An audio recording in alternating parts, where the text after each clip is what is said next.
이렇게 평신도 수료 예배를 허락하신 하나님께 감사하고 수료자 여러분에게 축하를 드립니다.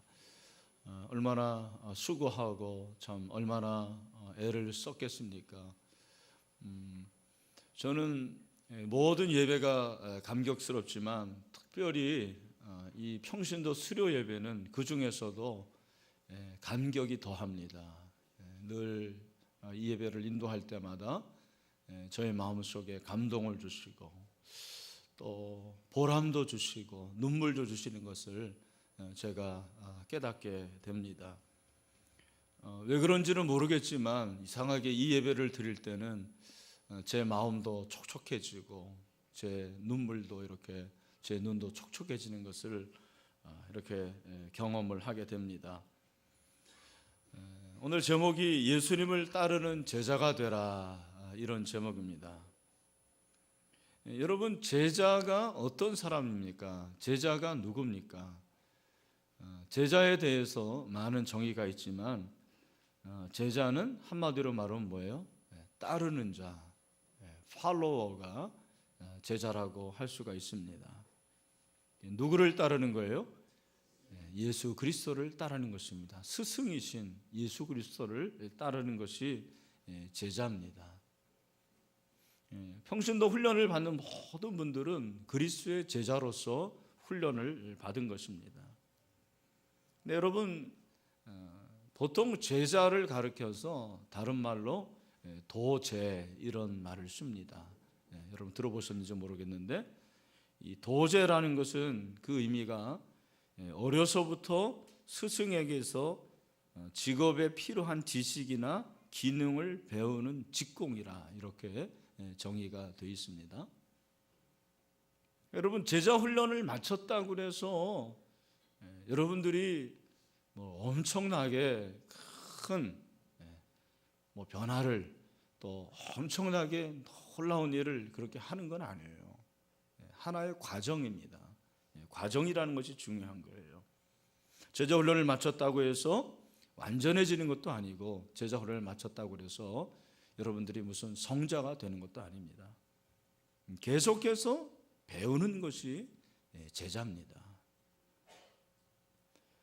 왜냐하면 우리 모두는 과정 중에 있기 때문입니다.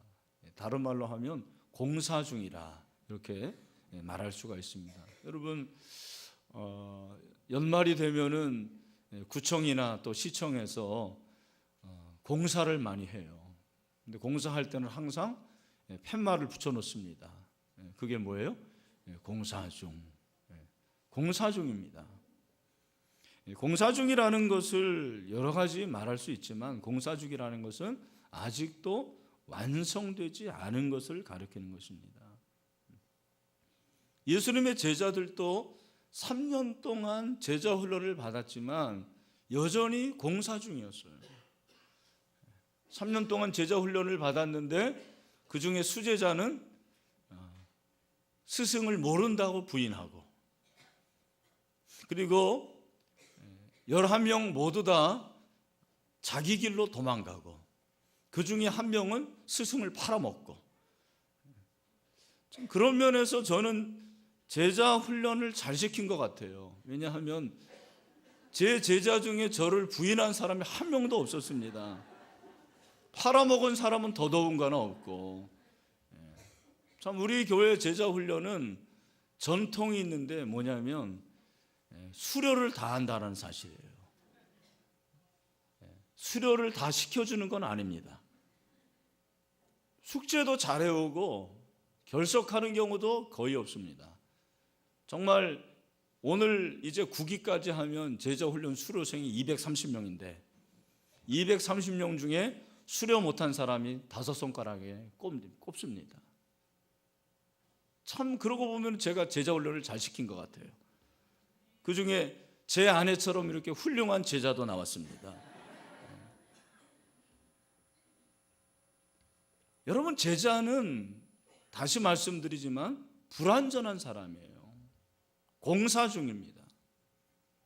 공사 중에 유념해야 될 사항이 있습니다. 첫 번째는 예상보다 기간이 길어진다는 거예요. 제가 공사해 보니까요, 예상대로 된 적이 없어요. 6개월로 걸릴 것 같다 그러면 1년도 걸리고, 우리 비전센터 저는 3개월이면 될 줄 알았어요. 1년도 넘게 걸렸습니다. 예상보다 시간이 길어집니다. 저는 우리가 주님의 제자로서 온전해지는 것도 예상보다 시간이 길어진다고 생각해요. 내가 계획한 대로 되면 얼마나 좋아요. 1년 제자 훈련 받으면 내가 뭔가 되겠지.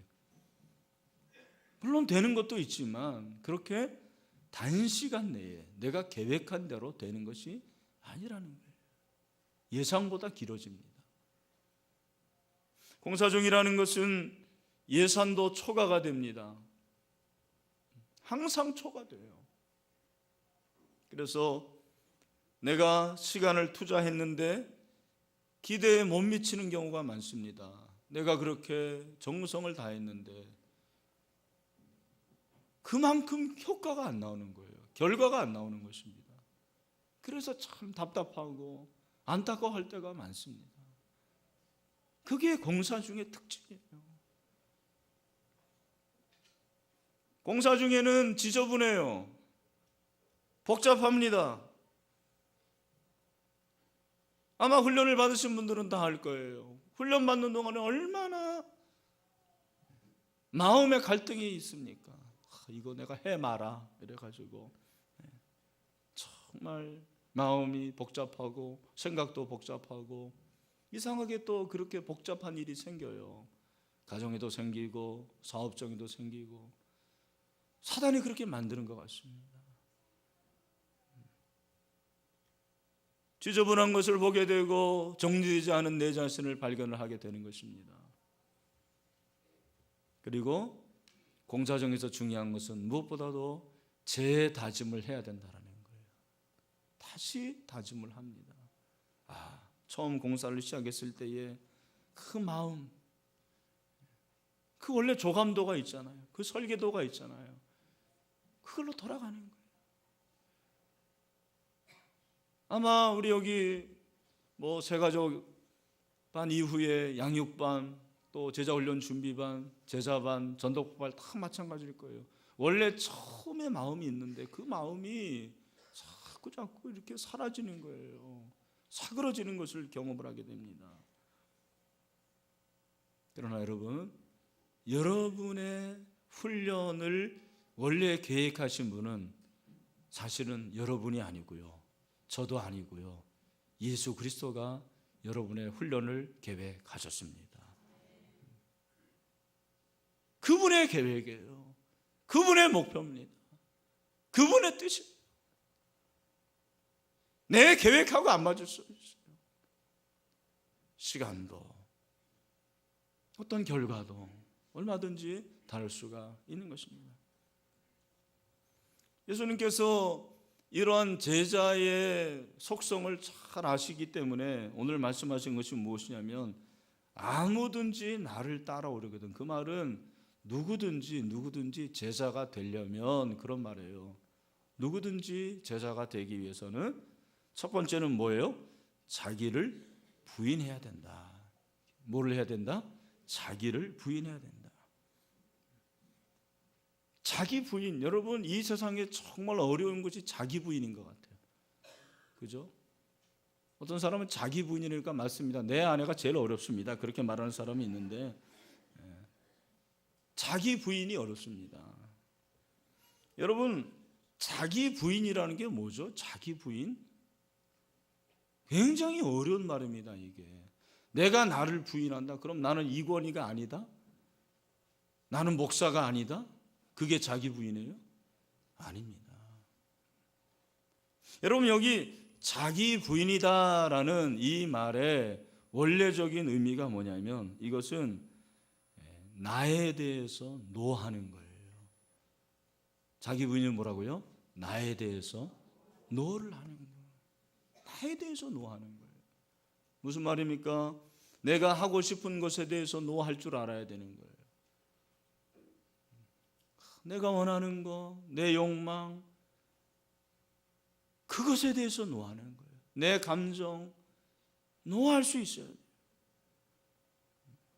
사람이 그렇습니다. 사람이 자기에 대해서는 굉장히 관대합니다. 다 그래. 저도 마찬가지고 여러분도 그렇고요. 다 자기에 대해서는 관대한 거예요. 내가 잘못한 건 실수예요. 그러나 다른 사람이 잘못한 건 엄연히 범죄입니다. 그럴 때가 얼마나 많은지 몰라요. 내 자식이 잘못한 건 그거는 있을 수 있는 거고, 다른 사람의 자식이 잘못한 거는 용납이 안 되는 거예요.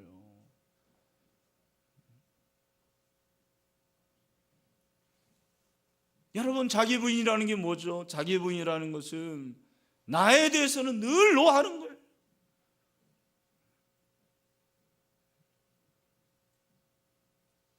내 자신에 대해서 나는 아니야. 나는 늘 죄인이야. 나는 할 수 없는 사람이야. 이게 자기 부인, 이게 자기 부인. 그리고 예수님에 대해서는 늘 예스를 하는 거예요. 주님에 대해서는 내가 예스합니다. 단순하게 예스하는 게 아니죠. 그분이 나의 주인이기 때문에, 나의 스승이기 때문에 절대적인 예스를 하는 거예요. 여러분, 이 작업이 어렵기 때문에 예수님께서는 날마다라 그렇게 말씀해요. 날마다가 뭘까요? 늘 현재 진행형이라는 거예요. 자기 부인이 나는 과거에도 해봤다, 내가 왕년에 해봤다라는 게 아니에요. 지금 현재형으로 나에 대해서 내 감정과 내 의지와 내 욕망과 이런 부분에 대해서 철저하게 노할 수 있고, 주님이 말씀하시는 것에 대해서는 예스 할 수 있는, 그것이 진정한 제자도라는 것을 말씀을 하고 있습니다.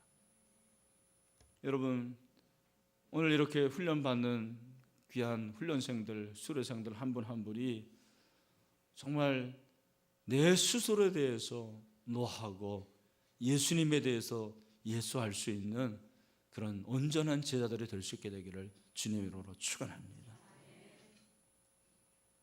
그리고 나를 따르려면 날마다 제 십자가를 지고 나를 따르라고 그랬습니다. 자기를 부인하는 거, 또 하나는 자기 십자가를 지라는 것입니다. 그런데 날마다라고 그랬습니다. 여러분, 날마다가 무엇입니까? 어제 진 십자가로 오늘을 대신할 수가 없다라는 거예요. 내가 어제 지었는데 오늘 또 지어야 되는 거예요. 내가 어제 용서했는데 오늘 또 용서해야 되는 거예요. 내가 어제 참았는데 오늘도 참으라는 거예요. 오늘을 대신할 수가 없는 거예요. 날마다. 이것은 우리가 말하는 그런 에브리데이가 아니에요. 순간순간 십자가를 지라는 말입니다. 여러분, 십자가를 지는 게 얼마나 어렵습니까? 제가 개인적으로 누가복음 9장 23절 처음 설교합니다. 나는 이 설교, 제가 성경에서 정말 피하고 싶은 몇 구절이 있습니다. 그 중에 하나가 누가복음 9장 23절. 왜냐하면 제가 제자 훈련을 시키고 또 제자도에서 그렇게 얘기를 하지만 나는 9장 23절이 너무 어려워요, 솔직히. 근데 이제는 조금 말할 수 있을 것 같아요. 십자가를 지는 게 뭔지는 조금은 알 것 같아요. 그러나 완전히 제 십자가를 지고 있지 않습니다. 왜? 십자가를 지는 게 어렵고, 십자가를 지고 싶지 않고, 십자가를 지어도 그것을 금방 내려놓고 싶기 때문입니다. 십자가를 지는 것은 사실은 죽는 거예요.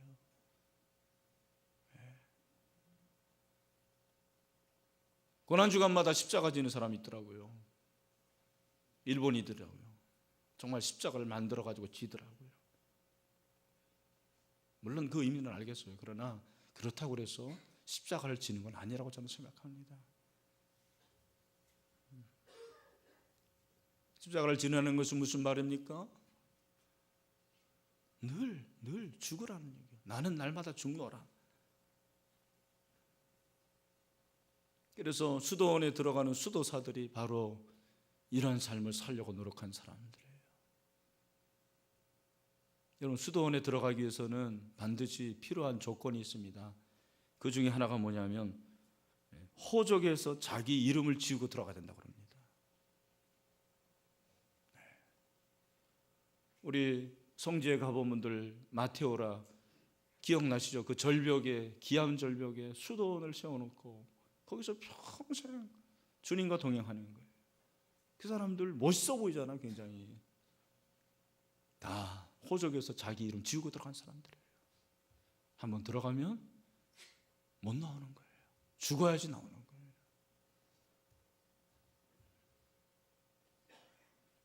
저는 제자 훈련을 이렇게 시키지만 제자 훈련은 정말 십자가를 지는 것에 비하면 그것은 빙산의 일각이고 너무너무 적은 부분이라고 생각을 합니다.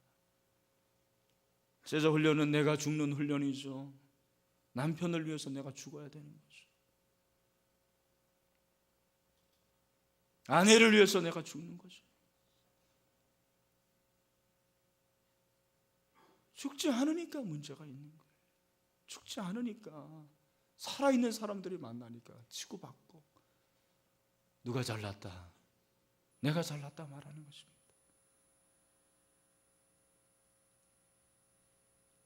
오늘 우리 권사님이 그러더라고요. 내가 죽으니까 전도도 되더라고. 맞는 말입니다. 난 100% 맞다고 생각해요. 왜 우리가 전도가 안 됩니까? 내가 살아있으니까 전도가 안 되는 거예요. 내가 살아있으니까 전도가 안 되는 거예요. 내가 살아있으니까 문제가 일어나는 거예요. 내가 살아있으니까 가정이 그렇게 풍지막살나고, 내가 살아있으니까 목장이 시끄럽고, 내가 살아있으니까 교회가 시끄러운 것입니다. 여러분, 죽은 사람들만 있는데 뭘 문제가 일어납니까? 다 죽었는데, 죽은 사람들인데. 오늘 제자 훈련을 이제 마치고 각종 훈련을 마쳤는데, 여러분, 제 생각에는 큐티 몇 개 더 잘하고 암송 몇 개 잘하는 게 중요한 게 아니에요. 이렇게 죽는 거 날마다 자기 십자가를 지고 그렇게 주님을 따르는 거죠. 화가 나는 일도 많아요. 짜증나는 일도 많아요. 마음에 안 드는 것도 많습니다. 그런데 주님이 나를 생각할 때 어떻게 생각하겠어요? 주님이 여러분 볼 때 뭐라 그러겠습니까? 물론 참 이쁘다, 내 사랑하는 아들, 내 딸이라 그렇게 말씀하시지만 우리 주님의 눈에 볼 때 우리는 정말 너무나도 어린아이 같은 거죠. 철이 없는 아이입니다. 서투른 사람입니다. 오늘 이렇게 수료한 것을 다시 한번 축하를 드리면서, 우리의 이 수료는 과정이에요. 과정. 끝이 아닙니다. 계속해서 우리가 과정을 겪는 거예요. 그래서 주님을 따르는 제자는 자기를 부인하는 것입니다. 그리고 날마다 자기 십자가를 지고 가는 것이죠. 여러분, 한 사람 한 사람이 그렇게 자기를 부인하고 나에 대해서는 늘 노를 하세요. 그렇게 노력하세요. 그리고 주님에 대해서는 예스하고 내 십자가를 지고 내가 죽겠습니다 하는 그러한 마음을 가지고 주님의 길을 갈 수 있는 우리 성도들이 다 될 수 있게 되기를 주님의 이름으로 축원합니다. 기도하겠습니다.